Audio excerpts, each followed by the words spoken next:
देहांत काले तुम सामने हो, बंसी बजाते मन को लुभाते। देहांत काले तुम सामने हो, बंसी बजाते मन को लुभाते। गाता यही मैं, गाता यही मैं, तननाथ त्याग गोविंद नाम दरबार में। गोविंद नाम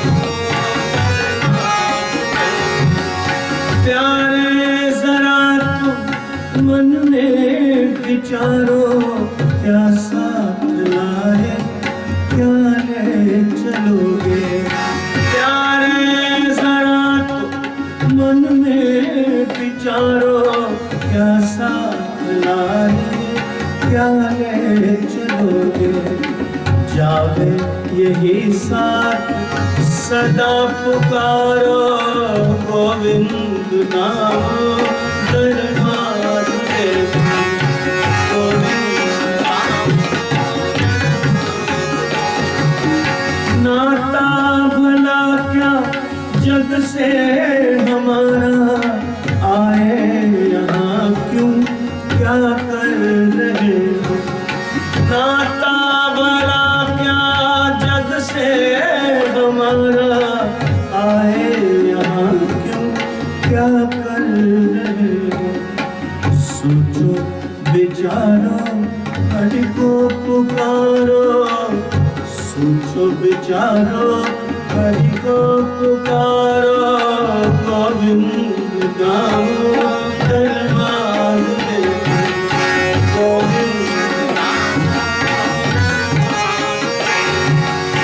माता यशोदा हरि को जगावे, गोपाल जागो अब नयन खोलो। माता यशोदा हरि को जगावे, गोपाल जागो अब नयन खोलो। द्वार खड़े गोप बुला रहे, गोविंद नाम दरबार में। गोविंद नाम गोविंद नाम दरबार में। हे कृष्ण यादव देश के, हे कृष्ण हे यादव देश के। हे कृष्ण हे यादव देश के।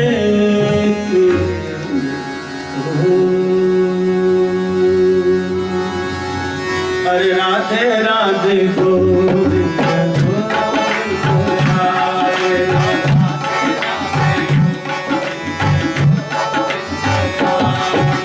राधे राधे गोविंद गोविंद राधे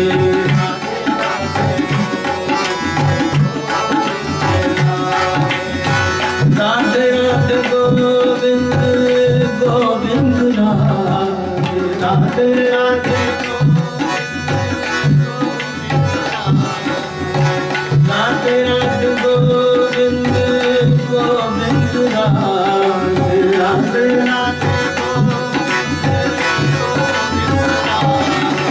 राधे राधे गोविंद गोविंद राधे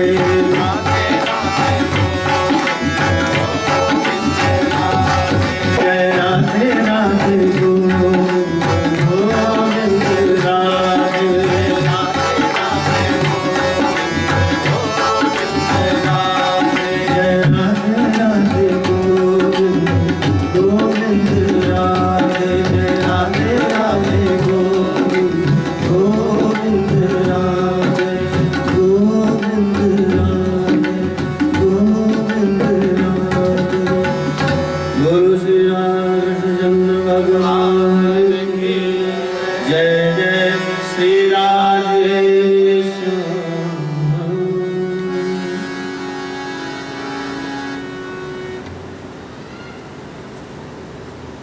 सर्वप्रथम श्री हनुमान जी महाराज के चरणों में प्रणाम करता हूँ।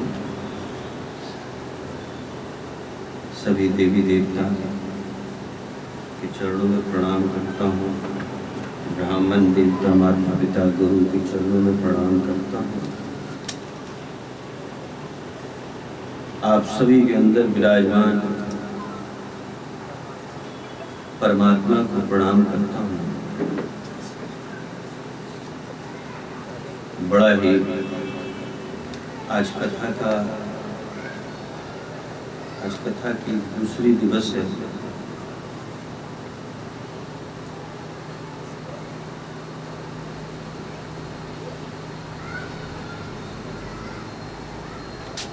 जैसा मैंने कल आपको बताया कि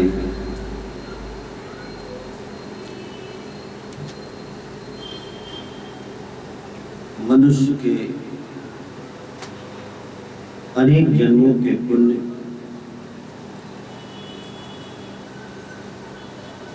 पुंज जब प्रबल हो जाती है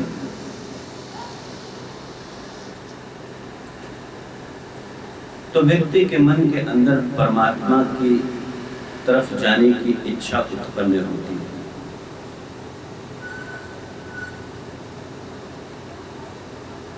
ऐसे आप किसी को कितना भी कहते रह गए, जैसे मैंने कल भी बताया था कि ये जो मन है, ये मन परमात्मा की तरफ मन का मुड़ना बड़ा कठिन है।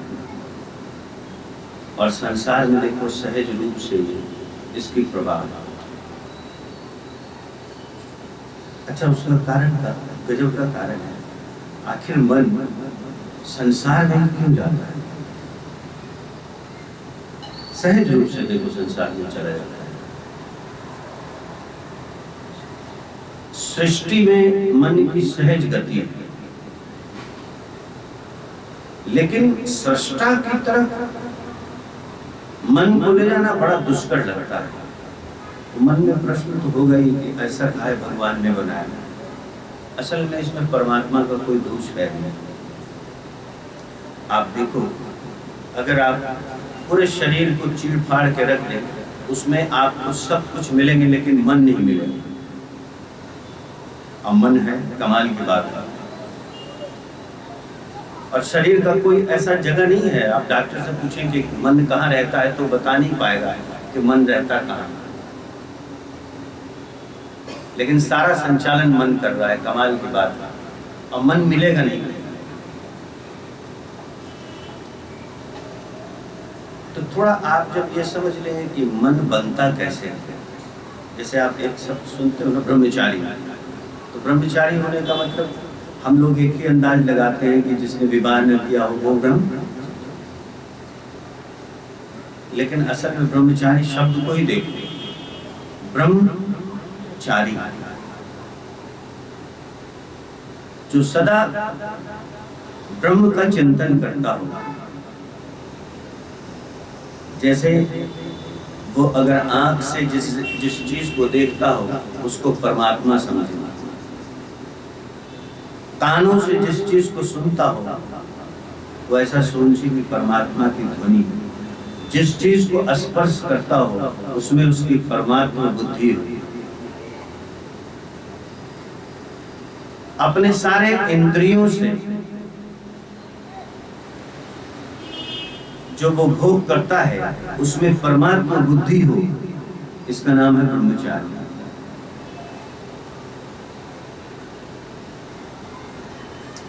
हम लोग सिर्फ एक उसके अर्थ में फंस जाते हैं। तो अब ये जो मन है, मन बनता कैसे है? जो हम देखते हैं उससे मन बनता है, जो हम सुनते हैं, जो हम खाते हैं, जो हम स्पर्श करते हैं। तो आप विचार करके देख लो, सुबह से लेकर शाम तक हम जो इन आँखों से देखते हैं, जो सुनते हैं, जो भोजन करते हैं, जो स्पर्श करते हैं, इनका जो सत्वांश है वो है मन। इसलिए मन क्या है, सहज रूप से सृष्टि में चला जाता है। अच्छा, परमात्मा का कोई चिंतन नहीं है। इसलिए मन को भी उसका स्वाद लगाना है। एक बार जब उसको मन का स्वाद लग जाएगा फिर उस सृष्टि में नहीं आएगा। ये भी कमाल की बात है, फिर मन वैसा बन जाएगा। तो परमात्मा में मन लगे, मन उसकी तरफ जाए, उसके लिए सर्वश्रेष्ठ साधन है श्रीमद् भागवत। और इतनी बात देखो पक्की है कि व्यक्ति श्रद्धा और विश्वास के साथ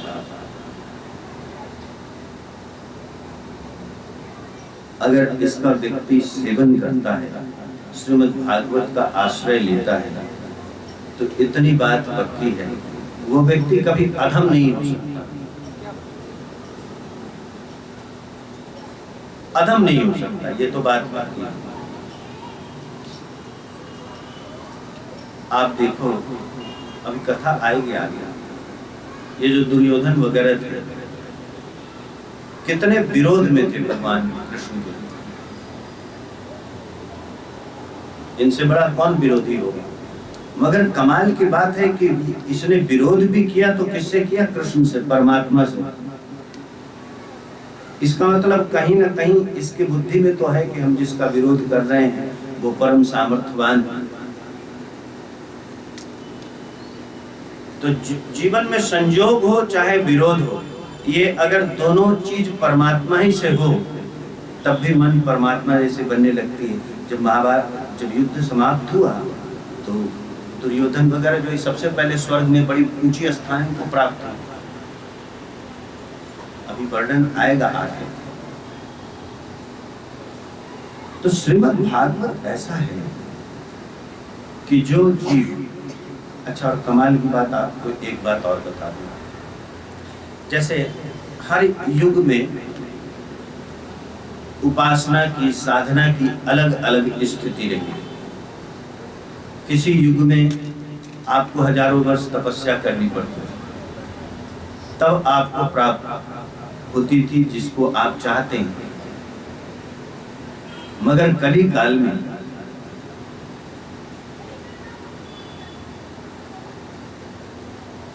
भले ही इसमें कितना भी बड़ा दोष हो कली में, लेकिन एक सबसे बड़ी अच्छी चीज है कली काल में कि इसमें कहते हैं कि व्यक्ति अगर प्रेम से भगवान की कीर्तन कर ले तो परमात्मा सहज रूप से उपलब्ध हो जाते हैं। भगवत नाम जो है इस युग का सबसे बड़ा और सबसे अच्छा और सबसे सरल उपाय है। कल की कथा में हमने आपको बताई है कि व्यास जी को वेदों के भाग किए उन्होंने, अन्य बहुत से ग्रंथों की रचना की, लेकिन उनके मन में संतुष्टि नहीं हुआ। जब भगवान नारद जी ने बताया उनको कि आप प्रभु के चरित्रों का वर्णन करेंगे, तब श्रीमद् भागवत की रचना की। तो जब भागवत की रचना की तो उनको परम शांति, परम संतुष्टि का अनुभव हुआ। और एक बात सही है, देखो जब व्यक्ति मनुष्य रूप में है तो सर्वप्रथम तो उसको मनुष्य रूप में ही परमात्मा की कल्पना करनी पड़ेगी, फिर धीरे धीरे वो एक हो जाता है, भेद नहीं होता है उसमें। जिस दिन आपको परमात्मा मिलेंगे उस दिन आप ऐसा मत सोचो कि आप होगे और परमात्मा होगा, वो आपको अपने जैसा बना देता है। कमाल की बात यही है, कल हमने आपको बताया था ना कि प्रेम गली अति सांकई और ताम दो न समाए, जब मैं था तो हरि नहीं और जब हरि है तो मैं नहीं, वहां दूसरा कोई नहीं है। फिर जो आपके अंदर से बोलने वाला वही परमात्मा ही हो, आपकी सत्ता नहीं है।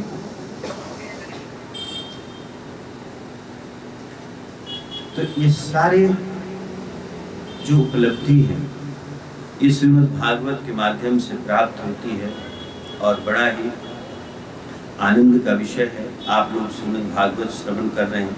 कल तक की कथा हमने यहाँ तक की थी कि महर्षि व्यास ने श्रीमद् भागवत की रचना की।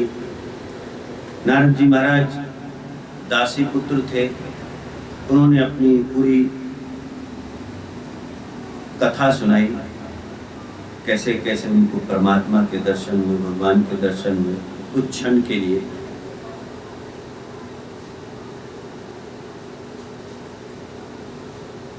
अब आगे की कथा बढ़ती है, उसमें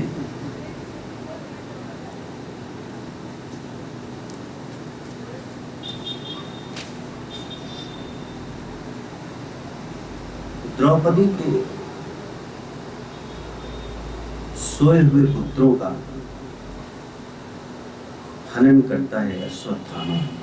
अच्छा, अश्वत्थामा को यही लगता है कि ये पांडव हैं, उनकी हत्या कर देता है।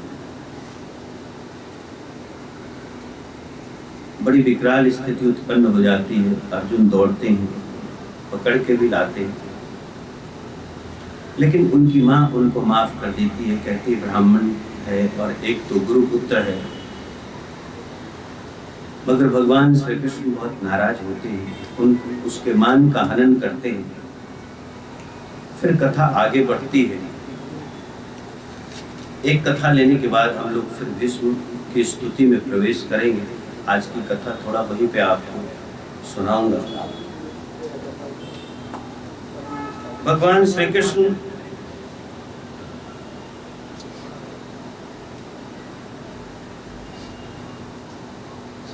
जब युधिष्ठिर को पूरी राज वगैरह स्थिति उनकी तैयार कर दे देते हैं, सब कुछ चलने के लिए होते हैं, तो सामने से उत्तरा जो है ना, असल उत्तरा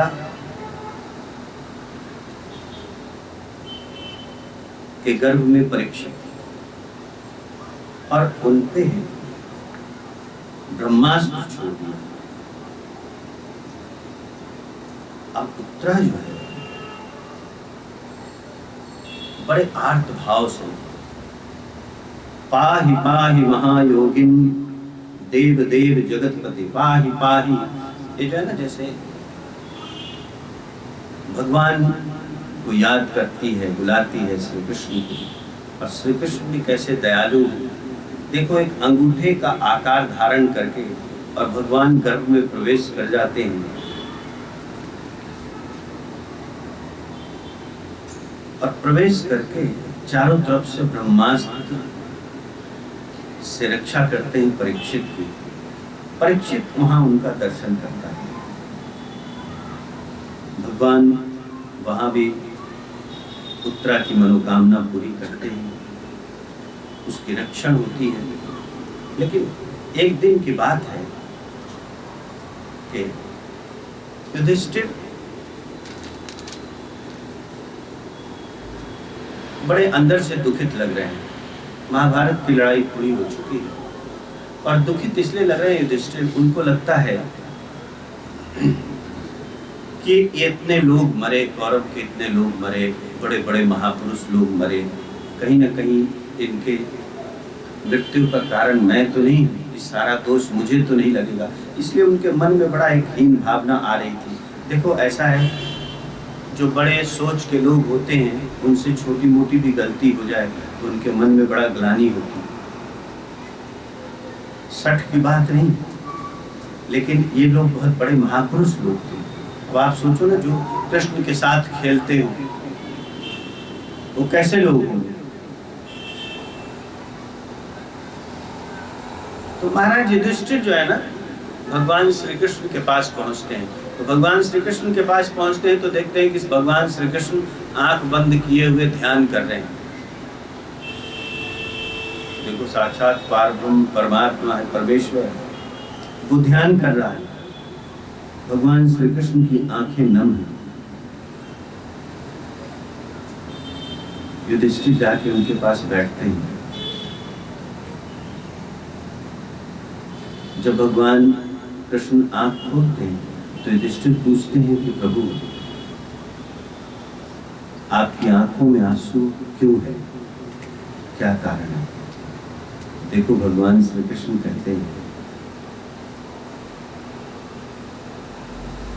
कहते हैं कि धर्मराज, मैं इस समय परम पुण्यशाली भीष्म पितामह का ध्यान कर रहा हूं।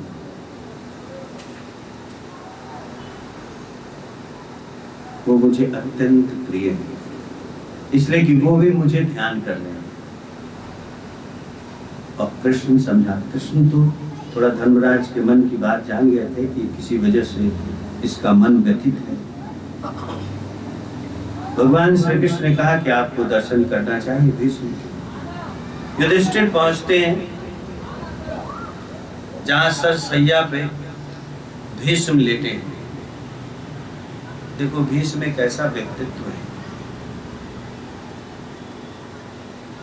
जो लगभग आप समझो तो कृष्ण के आसपास किसी को आप रख सकते हैं महाभारत में, तो भीष्म ही होंगे।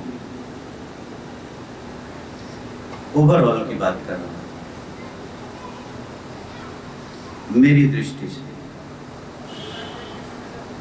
अन्य विद्वानों की मेरी बुद्धि अल्प है, लेकिन एक बालवत भाव आया मेरे को, ऐसा लगा कि थोड़े उनके करीब रखा जा सकता है। तो ऐसा कहते हैं कि धर्मराज पहुंचते हैं, प्रणाम करते हैं, और तब तक सारे भाई भीम, नकुल, सहदेव, बड़े बड़े ऋषि मुनि सभी लोग पहुंचते हैं। किसके पास? भीष्म के पास। भीष्म के दर्शन करने। और आप विचार करो, दृश्य समझो कि भीष्म लेटे हैं, धर्मराज युधिष्ठिर उनके माथे को सहला रहे हैं, अर्जुन को लेके भगवान श्री कृष्ण भी सामने आते हैं।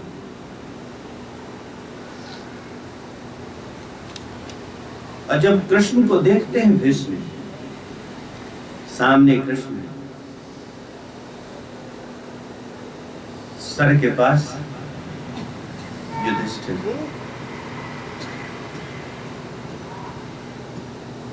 भगवान श्री कृष्ण समझाते हैं, कहते हैं कि हे पांडव, आप बड़े धन्य भागी हैं कि आपको भगवान श्री कृष्ण का सानिध्य प्राप्त हुआ। जहां भगवान श्री कृष्ण है वहां विपत्ति आ नहीं सकती, मगर काल की गति बड़ी गजब है। बहुत से उपदेश भीष्म देते हैं, युधिष्ठिर को समझाते हैं।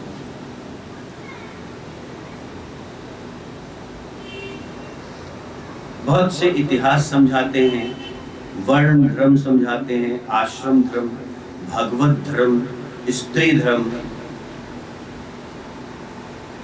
राजा को क्या करना चाहिए, क्या नहीं करना चाहिए, ये सभी ज्ञान देते हैं।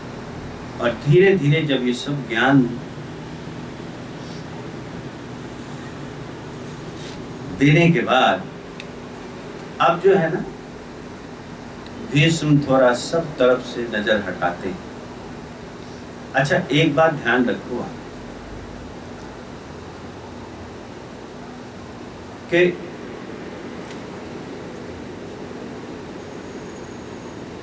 भगवान श्री कृष्ण सामने हो और जीव अपनी यात्रा शुरू करने वाला है, इस धराधाम को छोड़ने वाला है, ये किसके साथ घटित हो सकता है? भीष्म के सर के पास कौन है? युधिष्ठिर, जिसके सर में धर्म हो। हम आप जीव के सर में क्या होती है? अहंकार।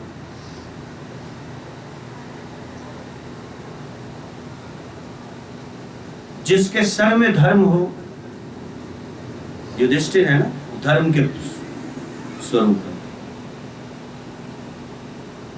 जीवन में जब धर्म आती है तो कहीं ना कहीं परमात्मा खींच के चला आता है।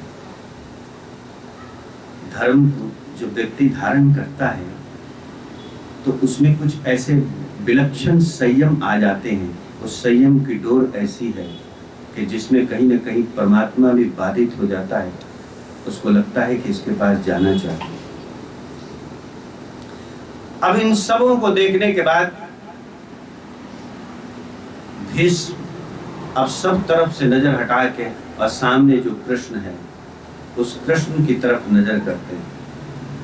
अब आप विचार करके देखो, भगवान श्री कृष्ण से नजर मिल रही है भीष्म की, और भीष्म का कमाल क्या है मालूम आपको? भीष्म का कमाल ये है कि भीष्म प्रतिदिन सुबह ब्रह्म मुहूर्त में भगवान श्री कृष्ण का ध्यान करते हैं, और ब्रह्म मुहूर्त के बाद जैसे ही सुबह होती है वैसे ही भीष्म को बाण चलाना पड़ता है। किसके ऊपर? कृष्ण के ऊपर। आप उस जीव की विडंबना देखिए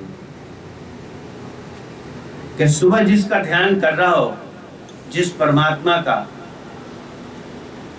और उसी के ऊपर बाण मारना है। आप कल्पना कीजिए। एक जगह कहा भी,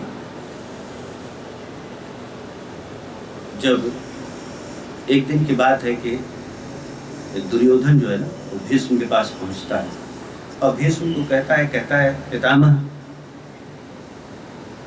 आप लड़ते जरूर मेरी तरफ से हैं, लेकिन आपका जो मन है वो पांडवों की तरफ है। अब ये बात भीष्म जैसे व्यक्तित्व के लिए बड़ा, आप समझो, बड़ा उनको एक कलंक जैसा लगा। आप उनके पुरुषार्थ पे शक नहीं कर सकते। अगर वो योद्धा बन के खड़ा है तो योद्धा बनेगा, वो उसके सामने जो आ जाए वो सिर्फ योद्धा बनेगा। बड़ा कष्ट होता है भीष्म को, उनको लगता है कि ये हम पे शक करता है। भीष्म का भी दिल आ गया। भीष्म ने कहा कि अच्छा, अगर ऐसी बात है तो कल के युद्ध में कोई ना कोई पांडव को मैं मार दूंगा। अब इतना जान लो कि भीष्म की प्रतिज्ञा, ये सब जानते हैं कि कल लड़ाई समाप्त हो जाएगी। अच्छा, भीष्म किसी दूसरे को मारेंगे नहीं, भीष्म अगर मारेंगे भी किसी को तो अर्जुन को, इसलिए कि अर्जुन को मार देंगे भीष्म, महाभारत की लड़ाई पूरी। और जब तक अर्जुन है तब तक लड़ाई बाकी है, पक्की बात जान लो। अब ये बात जो है ना बड़ा आग की तरफ फैल गई। दोनों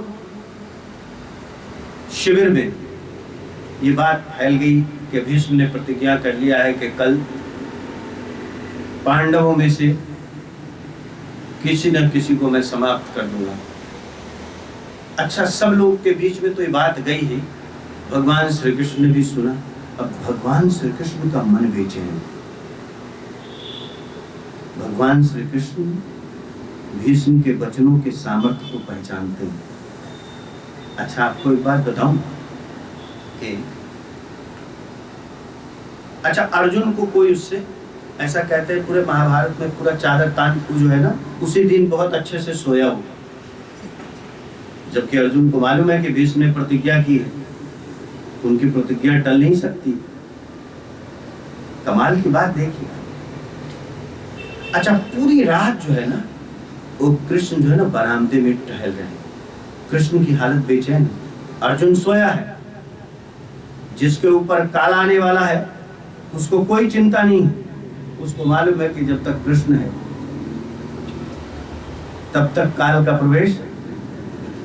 उसकी आप उसकी भक्ति देखो, उसकी दृढ़ता देखो, कमाल की बात है। वो प्रेम से सो रहा है। अच्छा, कृष्ण है बेचैन।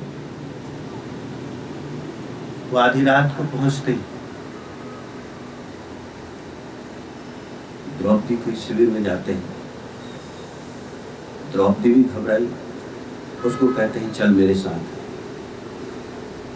द्रौपदी को साथ लेके आते हैं, उसका पल्लू थोड़ा सा ढक भी देते हैं, कोई देखे नहीं, और उसको सीधा लेके जाते हैं और भीष्म के शिविर के पास। और जब वो चल रही होती है द्रौपदी तो उसके पांव के चप्पल की आवाज आती है। उसका चप्पल खुलवा लेते हैं और चप्पल खोल के अपने पास रख लेते हैं कि आवाज नहीं आए। उसको समझाते हैं कि तू सिर्फ जाना और भीष्म को प्रणाम करना। द्रौपदी को कुछ समझ में नहीं आ रहा है। द्रौपदी जाती है और भीष्म के शिविर में जाती है और भीष्म को प्रणाम करती है। प्रणाम करती है तो भीष्म को हमेशा की बात है, दुर्योधन की पत्नी आती थी प्रणाम करने उसी समय। भीष्म ने कहा अखंड सौभाग्यवती भव। अब इसने थोड़ा अपना पर्दा नीचे किया। इसने कहा महाराज ऐसी आशीर्वाद न दो जो विफल हो जाए। आपने कल प्रतिज्ञा की है कि मैं पांडवों में से किसी एक को मार दूंगा और आज अभी आप कहते हैं अखंड सौभाग्यवती भव। अब जब भीष्म ने देखा तो उनको तो लग गया कि तो मुंह से निकल गई, लेकिन भीष्म को समझ में आया कि ये इसकी बुद्धि का काम। भीष्म ने कहा कि जो तेरे को लेके आया वो कालिया है कहाँ? तो वो इशारा करती है और देखो कृष्ण छुपे हुए कोने में। ऐसा कमाल है। कहते हैं उस समय भीष्म के भी आंखें नम हो गई। उनको लगा कि परमात्मा इसको कहते हैं जिसको मरना है उसको कोई मतलब नहीं है इससे। क्या रचना कर दी इन्होंने। लेकिन उस समय कृष्ण को एक बात कहते हैं भीष्म, कहते हैं कि तूने मेरे साथ छल किया है, मेरी प्रतिज्ञा तूने तोड़ी। अब कल के युद्ध में मैं तेरी प्रतिज्ञा तोड़ूंगा। कृष्ण कहते हैं कोई बात नहीं है पितामह, मेरा जो काम था वो।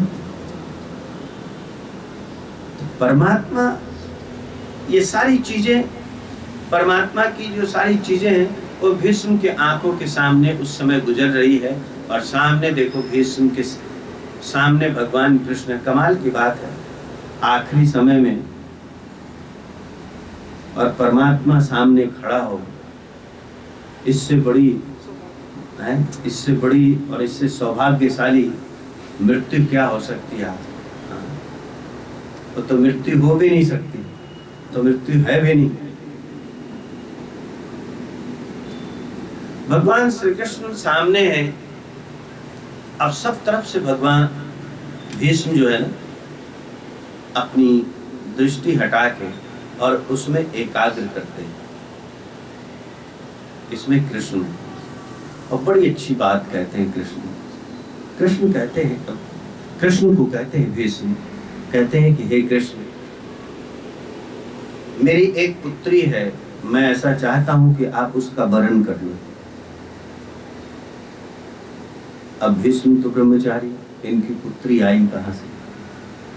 तो भीष्म कहते हैं कि हे कृष्ण ये जो मेरी मति है मैं चाहता हूं कि इसका आप वरण कर लें। तो देखो एक चीज है, मति जो है ना, आप कभी पढ़ेंगे शिव मानस स्तोत्र में एक मंत्र आता है कि आत्मा त्वाम गिरजामति सहचरा। हे शिव, आत्मा त्वाम, हे शिव ये आत्मा जो है वो तुम हो, और गिरजा मति ये भगवती है, मति है। अक्षरा जो मति है वो सृष्टि में घूमती रहती है। मति को देखो ना आप, संसार में लगी रहती है। ये कभी भी उस आत्म रूपी परमात्मा की तरफ नहीं लगती। इसलिए आज भीष्म कहते हैं कि प्रभु ये जो मेरी मति है इसकी रति आप में हो, आप इसका वरण कर लें। अच्छा देखो सब कुछ सुन रहे हैं कृष्ण, हाथ जोड़े। भक्त की देखो ऐसी एक भक्त को ऐसे आप समझ लो कि भक्ति में एक ऐसी सामर्थ्य है कि परमात्मा अपनी सारा महत्व भूल जाता है। वो बालक के समान बन जाता है। वो जैसे नचाता, भक्ति जैसे नचाना चाहती है वैसे परमात्मा नाचता है।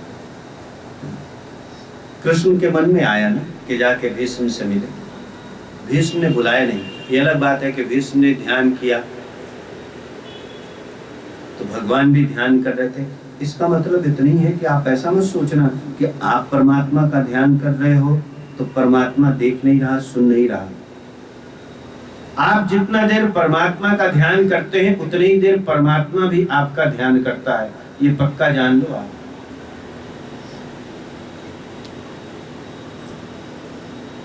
हमारा जो विश्वास नहीं हो पाता वो इसलिए हो पाता है, हमको लगता है पता नहीं पहुंचेगा कि नहीं पहुंचेगी मेरी वाणी।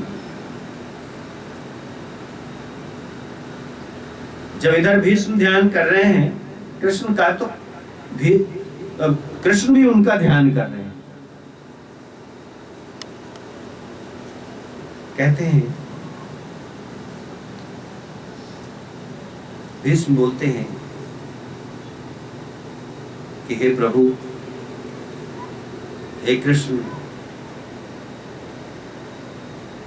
जब आप युद्ध में सामने से पीतांबर ओढ़े आपके मुख पे तेज है, वो छवि मेरे मन से न जाए, उस छवि का हमेशा ध्यान होता है। विष्णु कहते हैं कि जब उस रण क्षेत्र में आप रथ को हाँकते हुए आगे बढ़ते थे और जब धूल के कण आपके चेहरे पे पड़ती थी और पसीने की बूंद गिरती थी, आपके बाल थोड़े उलझे उलझे लट आपके मुख पे आ जाते थे। हे कृष्ण, ये जो छवि है आपकी, ये हमेशा मेरे हृदय में स्थित रहे। देखो, ये भीष्म की स्तुति है, ये भीष्म स्तुति कर रहे हैं कृष्ण से। भीष्म कहते हैं कि जब मैंने आपको बाण मार के आपके रथ को तोड़ दिया, पहिए तोड़ दिए, आपके कवच कुंडल को विदीर्ण कर दिया, मगर जो आपके चेहरे की स्थिति है जैसी उस समय थी अभी भी वैसे ही। व्यवहारिक दृष्टि से देखो तो भीष्म के मृत्यु का कारण कृष्ण है और मृत्यु के कारण में भीष्म परमात्मा को देख रहा है। इसी का नाम भक्ति। जो मृत्यु में भी परमात्मा को देखे। हम संसार के तो जो लोग थोड़ी सी कोई उल्टी सीधी बात कह दे तो जीवन भर दुश्मनी, और भीष्म भी जानते हैं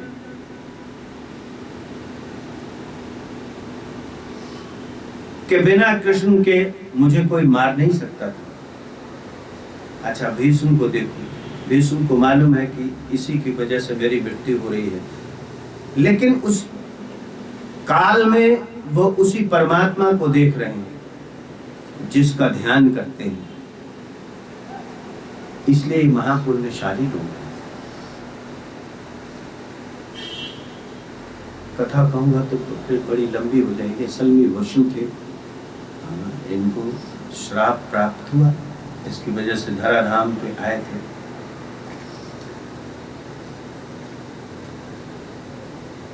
कहते हैं कि प्रभु, आपका ये पीतांबर धारण किया हुआ स्वरूप मेरे नजरों के सामने हो। एक बड़ी अच्छी सी है, 2-3 लाइन।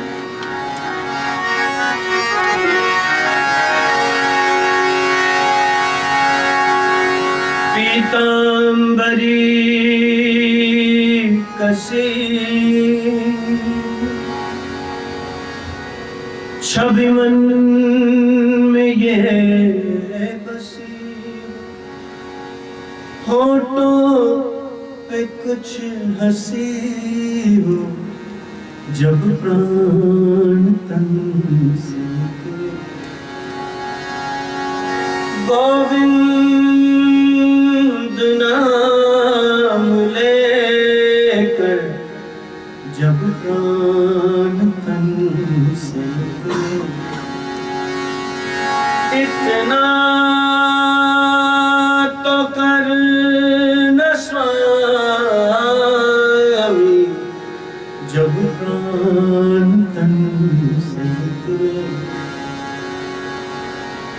श्री गंगा जी का तट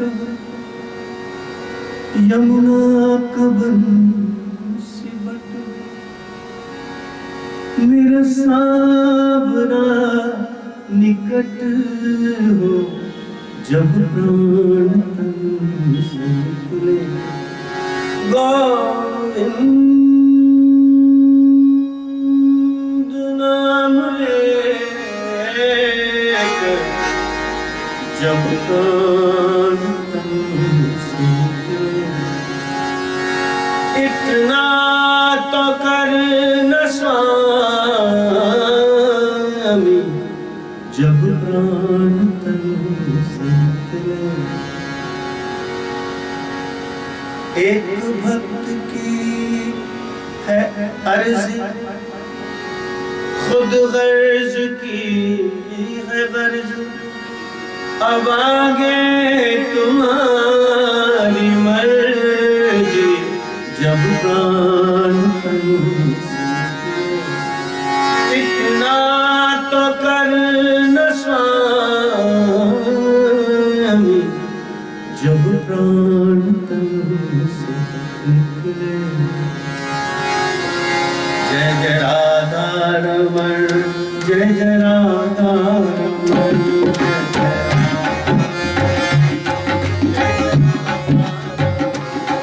जय जय राधा रमण जय जय राधा रमण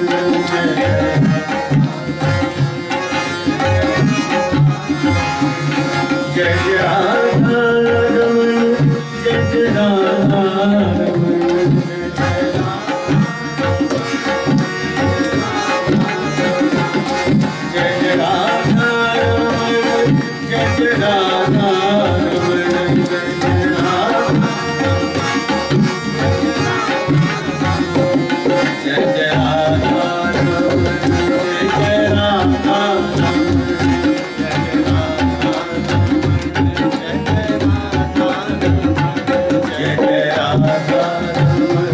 जय जय राधा रमण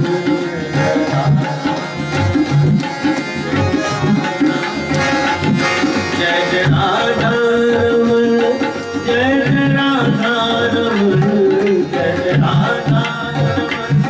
जय जय राधा रमण जय जय राधा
कहते हैं कि हे कृष्ण, आपके इसी स्वरूप में मेरा मन लगा रहे।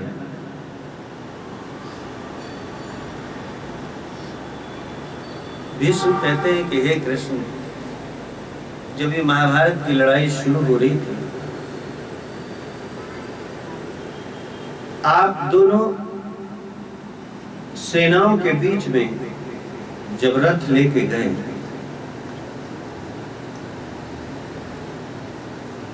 और आपने दोनों चारों तरफ दृष्टि घुमाई, जब आपने कौरवों की तरफ दृष्टि घुमाई तो उसी समय आपने सबके प्राण हर दिए।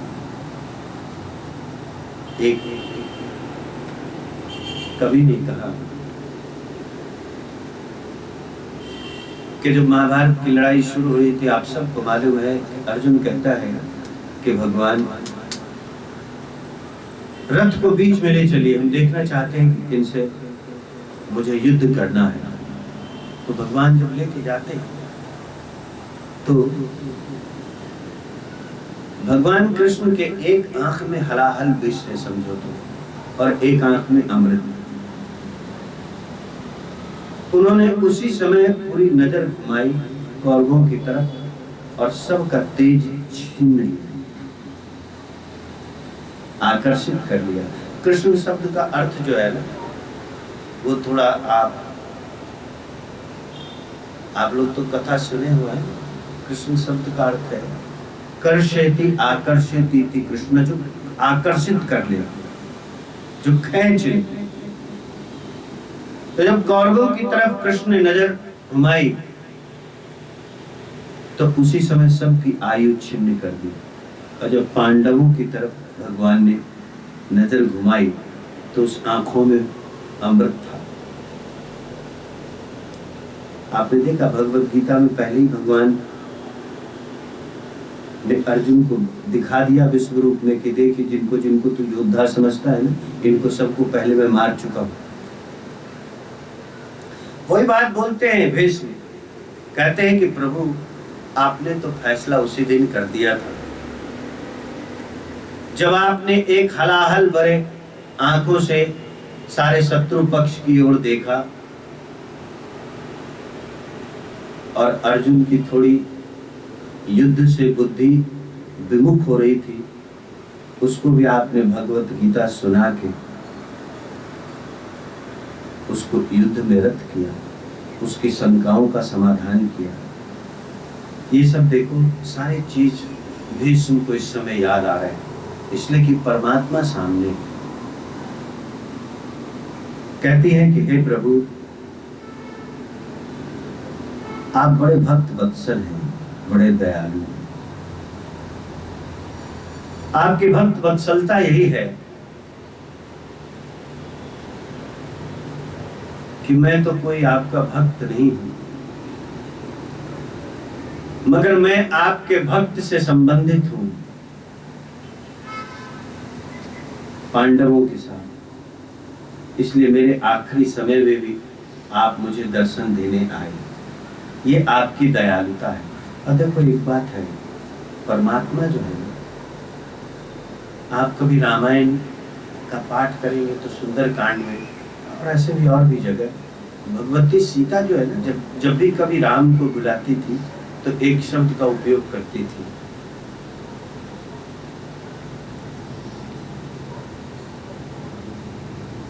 वही शब्द का उपयोग हनुमान जी महाराज ने किया, करुणा निधान।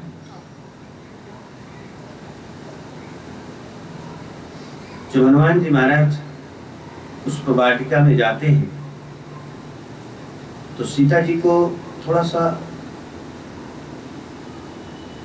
मन में शंका होती है कि कहीं ये भी कोई रावण के द्वारा भेजा हुआ कोई बहुरूपिया तो नहीं है। लेकिन जैसे ही करुणा निधान से संबोधित करते हैं तो सीता को समझ में आ जाता है कि ये शब्द मेरे और मेरे स्वामी के सिवा इस शब्द का रहस्य कोई नहीं जानता। तो परमात्मा जो है बड़ा दयालु। कभी कभी ऐसा लगता है कि मेरे साथ ऐसा, मैं कभी देखो बाहर बहुत लोग, भगवान की बड़ी कृपा है, बड़े छोटे उम्र से प्रोग्राम करता हूँ, बहुत बड़े बड़े सभाओं में प्रोग्राम किया है, तो लोग मिलने आते हैं तो कभी कोई कहे कि मेरे से ये गलती हो गई, आज हमने प्रसाद नहीं चढ़ाया और इसलिए लगता है कि गड़बड़ हुई, कुछ हो गया होगा। हमने कहा देख, ऐसा परमात्मा तेरे प्रसाद का भूखा नहीं है कि तूने आज उसको फल नहीं दिया तो तेरा एक्सीडेंट करवा देगा। ये जो है ना, ये उठपटांग मती की जो है ना, हाँ, उठपटांगता ही समझो आप। अरे जो पूरे आप विचार करके देखो, जो चांद सितारे आप देखो, विचार करके, धरती है नाच रही है, सूरज के चक्कर लगा रही है, जो इतना विशाल को बनाने वाला है, जो इतना विशाल का नियंत्रण करने वाला है, वो आपके एक फल से रूठ जाएगा क्या? तो जैसे जैसे आप परमात्मा की विशालता को अनुभव करेंगे, परमात्मा के प्रति आपकी प्रीति होने लगेगी। ऐसे प्रीति हो नहीं सकती। आप देखो, अभी मैंने कुछ दिन पहले मैंने इंग्लैंड में शिव महापुराण के ऊपर कथा की, मगर वो भक्त जो था, वो भक्त था कृष्ण का भगत। हाँ, तो दूसरे या तीसरे दिन वो मेरे पास आया। उसने कहा कि मेरे को बड़ा आनंद आ रहा है आपकी कथा में, इसमें कोई शक नहीं, बड़ा आनंद आ रहा है, लेकिन मैं कृष्ण भक्त।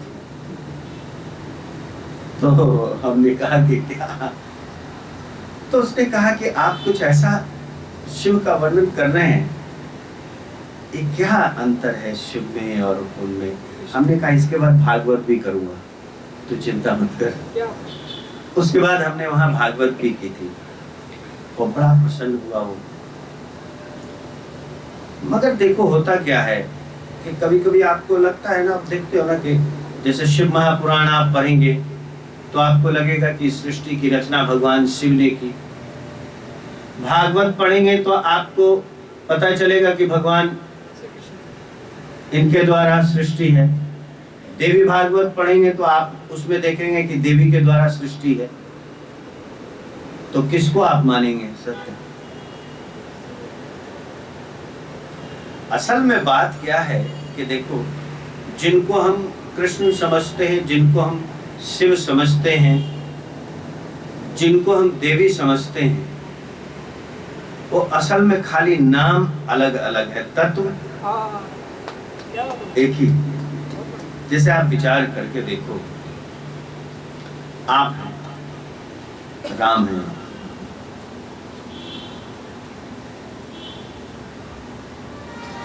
आप किसी के लिए पिता हैं मगर किसी के लिए बेटा हैं, किसी के लिए भाई हैं आप, किसी के बॉस हैं आप, किसी के फूफा हैं आप, किसी के मौसा हैं, किसी के दोस्त हैं। अच्छा, सबके साथ अलग अलग व्यवहार है। बहन है, उसके लिए आप भाई हैं, बहन का व्यवहार आपके साथ अलग है। आपकी पत्नी है, उसके लिए आप पति हैं, पत्नी का व्यवहार आपसे अलग है। आपके जो पिता हैं, आप जिसके पुत्र हैं, उस पिता का व्यवहार आपके प्रति अलग है। आपका जो पुत्र है, आपकी जो पुत्री है, उसके प्रति आपका व्यवहार अलग है।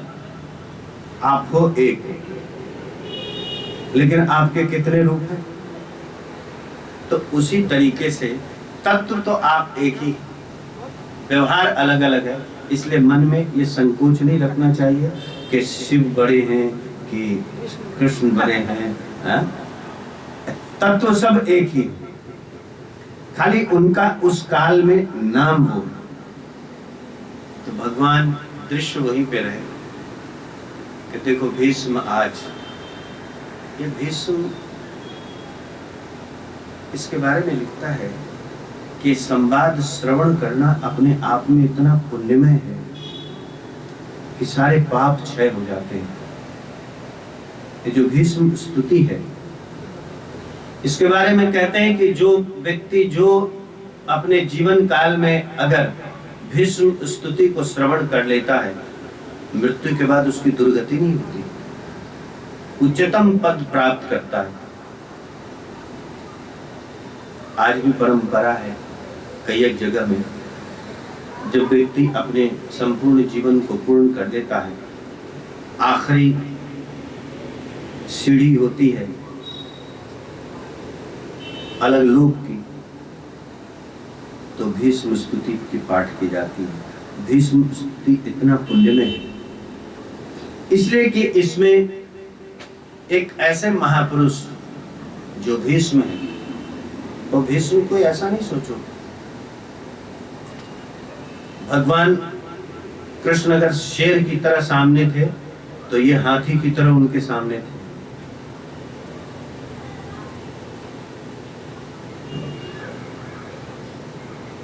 जब वो युद्ध हुई दूसरे दिन,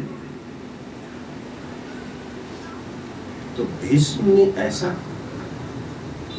तहलका मचाया चारों तरफ से, शत्रु सेना का आप समझो लगा कि आज विनाश कर देंगे। ये तो जब इनके अंदर का योद्धा जागृत होता है, फिर इनके सामने कुछ नहीं, विदीर्ण कर दिया इन्होंने कृष्ण को। कृष्ण बौखला गए, बौखला के उतर गए रथ से, चक्र धारण कर लिया। धरती कहते हैं अच्छा इतने वेग से चले भीष्म को मारने। अच्छा जैसे ही भीष्म ने देखा ना कि कृष्ण मारने आ रहे हैं, अपना शस्त्र छोड़ दिया और हाथ जोड़ के खड़े हो गए। विचार करो आप, इतने जोर से बढ़े हैं कि कृष्ण के उनका जो पीताम्बर है वो धरती पे गिर गई, धरती कांपने लगती। अर्जुन घबरा जाता है, पकड़ नहीं जाता, इसलिए कि अर्जुन को मालूम है कि भगवान कृष्ण ने ये वचन लिया हुआ है कि हम शस्त्र नहीं उठाएंगे।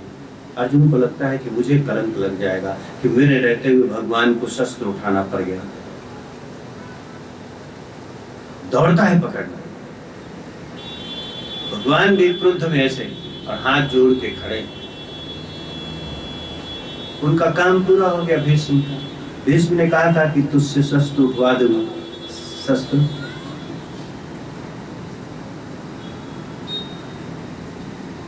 भीष्म कहते हैं कि प्रभु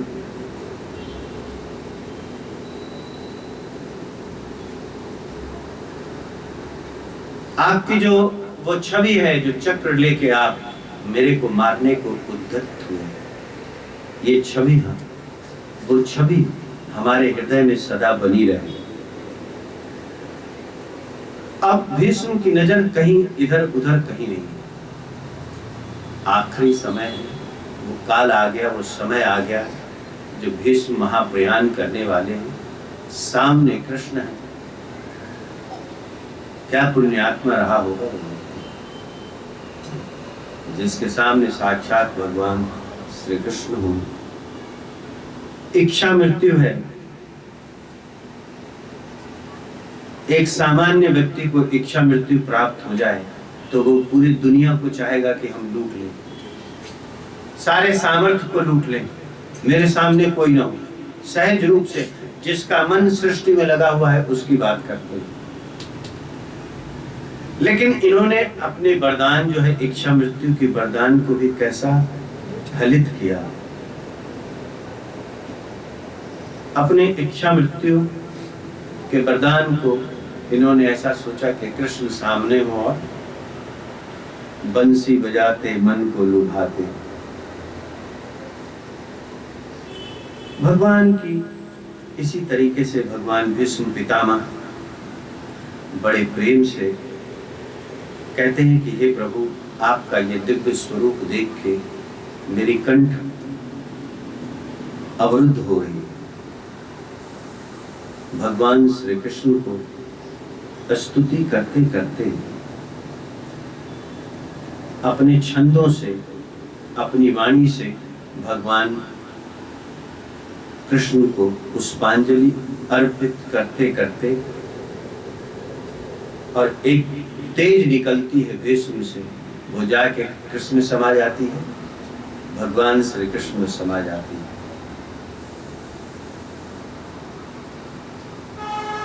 बड़ा ही उत्तम पद प्राप्त होता है।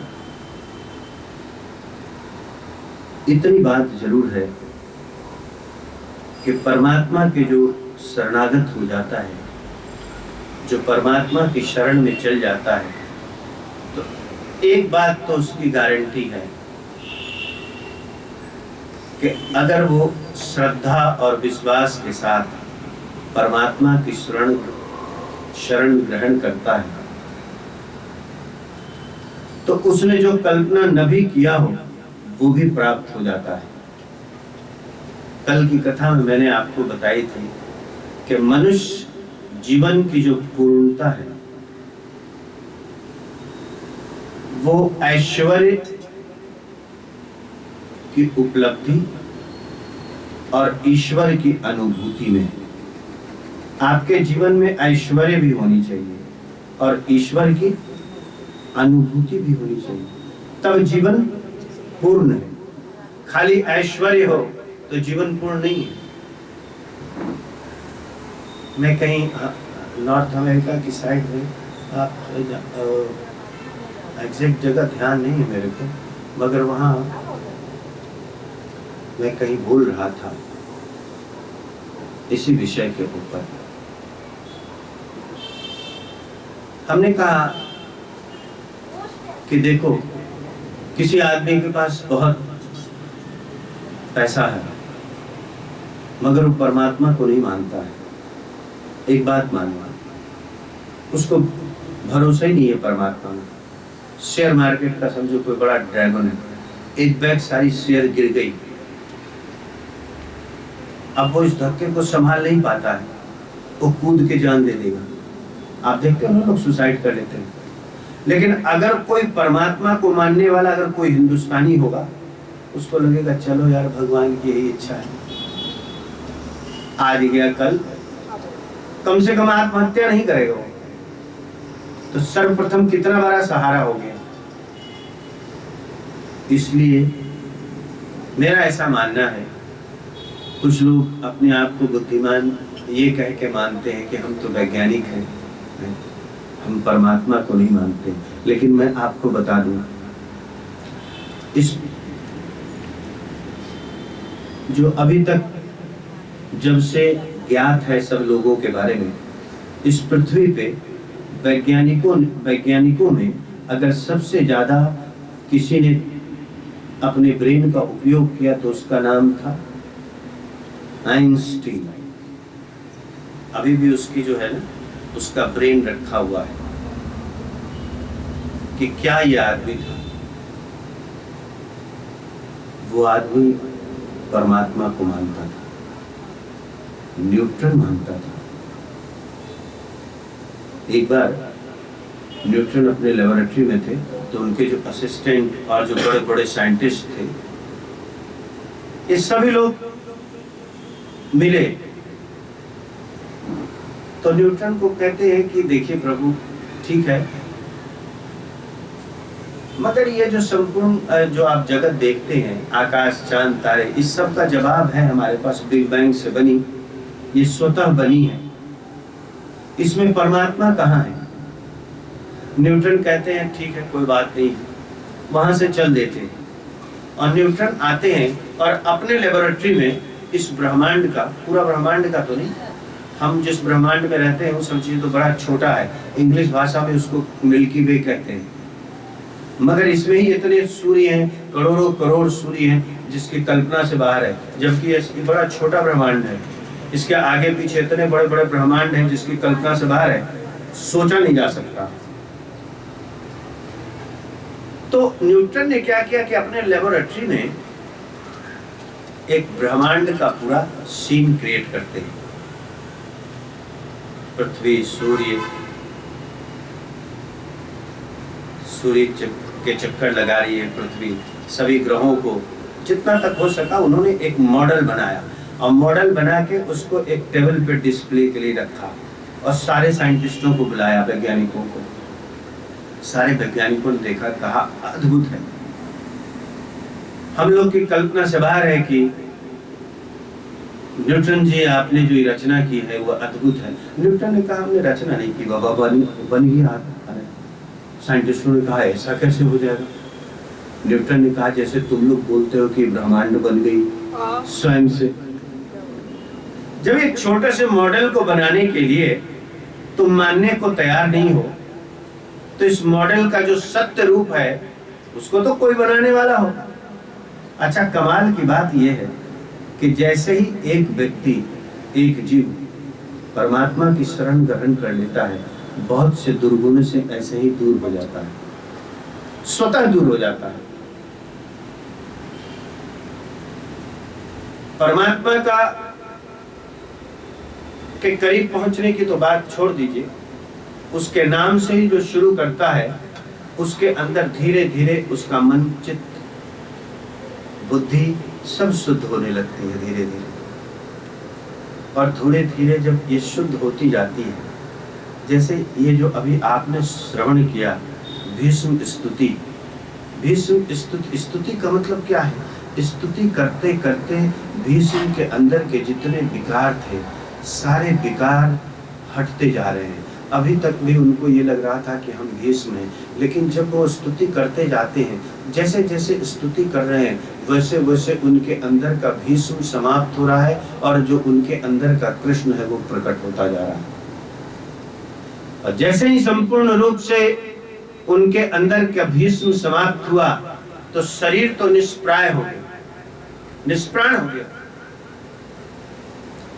इसलिए कि जो शरीर है ना, इसका पांचों मटेरियल यहीं का है। जैसे ये जो आपकी आंख है, मालूम आपकी आंख किससे बनी है? आपकी आंख बनी है सूर्य से। अब देखो आप, सूर्य कहां और आंख कहां, कैसा विलक्षण। पांचों तत्व ही तो यही रह जाए। जैसे जैसे भीष्म कृष्ण की स्तुति करते जा रहे हैं, उनके अंदर का भीष्म समाप्त होता जा रहा है। जैसे जैसे स्तुति बढ़ती जा रही है वैसे वैसे उनके अंदर के कृष्ण प्रकट होते जा रहे हैं। और जैसे ही स्तुति समाप्त होती है, भीष्म के अंदर का भीष्म समाप्त हो जाता है और शुद्ध जो चैतन्य है, जो कृष्ण का ही अंश है, ममैवांशो जीवलोके जीवभूत सनातन। भगवद गीता में भगवान कृष्ण कहते हैं ना कि ये जो जीव है ये मेरा ही अंश है, इसीलिए सनातन है। इसलिए तो हम आप असल में चाहते उसी को हैं। हम आप संसार को नहीं चाहते हैं, ये पक्की बात आप ध्यान रखना। कितना प्यारा से प्यारा व्यक्ति हो, हम उस व्यक्ति से प्रेम नहीं करते हैं, उसके अंदर जो परमात्मा है उससे प्रेम करते हैं। बहुत विचार करके आप देखना, उसके अंदर का जो परमात्मा है, कल आपको सुनाया था ना कि अमान ईमान दो। जो परमात्मा ने मान दिया हुआ, जैसे ही वो परमात्मा मान निकाल ले, आदमी वही है, घर वाले भी उसके करीब जाने से डरते हैं। कहते भैया जल्दी इसका उपचार करो, जल्दी ले क्रियाकर्म करो, कोई रखने को तैयार नहीं। हुआ क्या? तो इसका मतलब प्रेम किससे करते हैं? प्रेम भी तो परमात्मा ही से करते हैं। तो असल में इन सत्य से साक्षात्कार जो ग्रंथ करवाती है वो श्रीमद् भागवत है। आप सभी लोगों ने बड़े प्रेम से श्रीमद् भागवत सुना। देखो 2 घंटे की ऐसे हम रखी तो है, लेकिन जो मूल चरित्र है वो मैं क्या सुना सकता हूँ, मेरी सामर्थ्य नहीं है। लेकिन ये है कि परमात्मा निमित्त बना लेता है, बस इसी की हमको प्रसन्नता है। तो बड़े प्रेम से और आगे की कथा पुनः कल आप सभी के सामने हम लोग करेंगे, गायन करेंगे। 2 मिनट के लिए भगवान की कीर्तन करें, आरती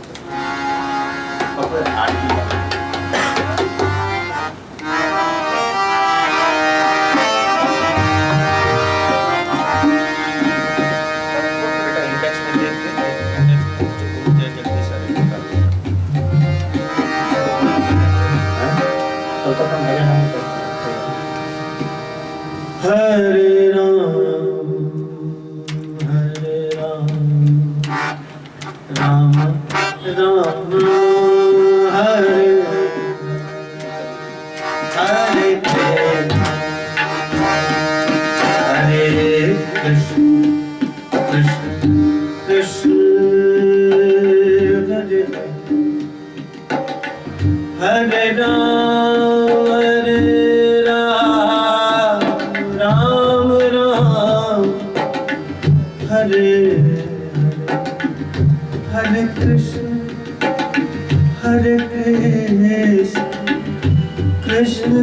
कृष्ण हरे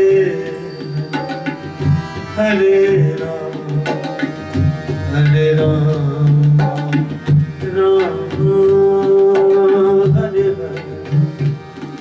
हरे कृष्ण कृष्ण कृष्ण हरे हरे राम राम राम हरे हरे कृष्ण हरे कृष्ण कृष्ण हरे हरे राम हरे राम राम हरे हरे कृष्ण कृष्ण कृष्ण हरे हरे राम राम राम हरे हरे कृष्ण कृष्ण कृष्ण हरे हरे राम राम हरे हरे कृष्ण कृष्ण कृष्ण हरे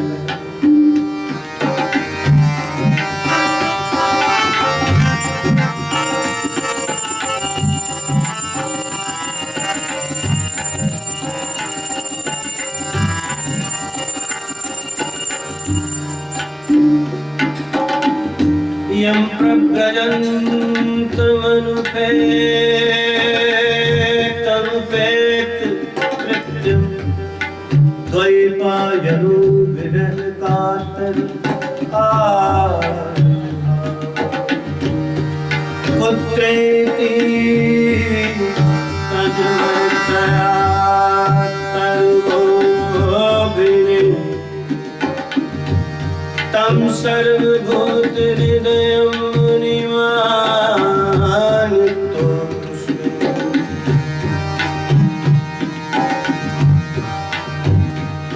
जय जय राधा रमण जय जय राधा रमण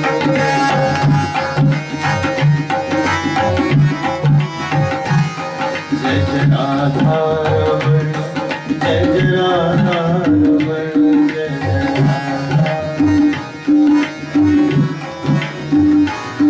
जय जय राधा रमण जय जय राधा रमण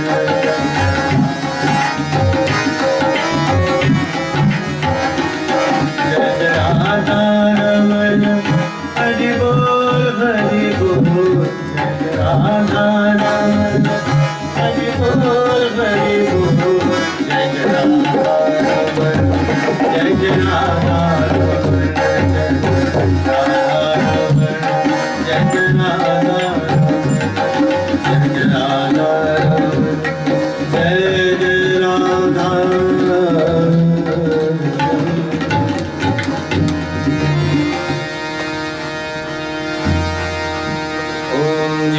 जगदीश हरे स्वामी जय दीननाथ हरे भक्त जनु के सनुत दास जनु के सनुत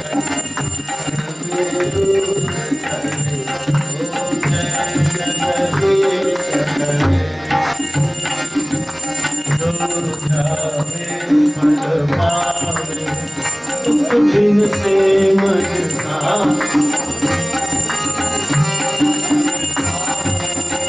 संपत्ति घर आवे सुख संपत्ति घर आवे कष्ट मिटे करुणा ओम जय जगदीश मात पिता शरण प्रभु सखी